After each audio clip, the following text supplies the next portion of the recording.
जय श्री कृष्ण प्यारे साथियों। दिन की शुरुआत योग और श्रीमद् भगवद गीता जी के साथ 5वां अध्याय श्लोक संख्या 16।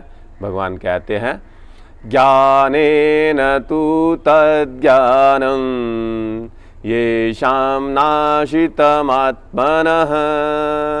तेषाम् आदित्यवज् ज्ञानं प्रकाशस्ति तत्परम। भाइयों और बहनों, पिछले श्लोक में हमने जाना था कि किस प्रकार हमारा जो अज्ञान है वो हमारे ज्ञान को ढक लेता है, जिसकी वजह से हम उचित निर्णय अपने जीवन में नहीं ले पाते।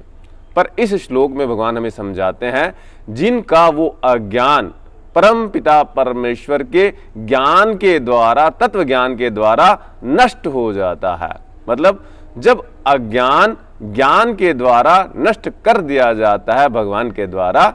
कैसे? जैसे एक कमरा काफी वर्षों से जो बंद पड़ा हुआ है, जो अंधकार में डूबा हुआ है, पर मात्र दिया सलाई की एक तिल्ली जलाने से वो सारा अंधकार एक क्षण में दूर हो जाता है।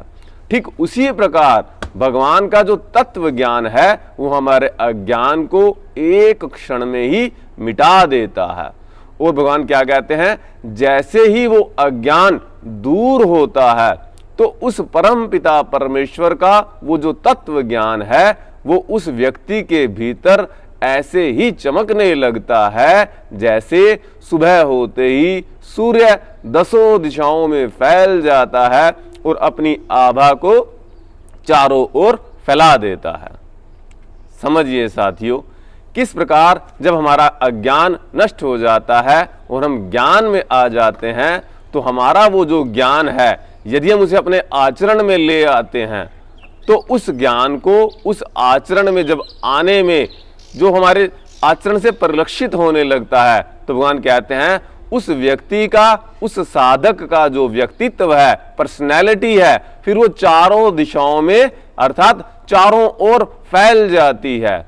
किस प्रकार से फैल जाती है? जैसे सूर्य चारों ओर अपनी प्रकाश की किरणें फैला देता है, ठीक उसी प्रकार उस साधक की कीर्ति यश चारों ओर फैल जाता है, जिसके अंदर भगवान का तत्व ज्ञान दिखाई देने लगता है। तो साथियों, हम सबके भीतर भी प्रभु का वो तत्व ज्ञान प्रकट हो, इन्हीं सब भावनाओं के साथ आपसे निवेदन करता हूं, युवा पीढ़ी को अधिक से अधिक श्रीमद् भगवद गीता से जोड़ें, ज्यादा से ज्यादा इस श्लोक को फॉरवर्ड करें। शेयर करने से साथियों कोई खर्च नहीं लगता आपका, पर जितना आप इसे शेयर करेंगे उतना ही श्रीमद् भगवद गीता हमारी युवा पीढ़ी के पास पहुंचेगी। बहुत बहुत शुक्रिया, धन्यवाद।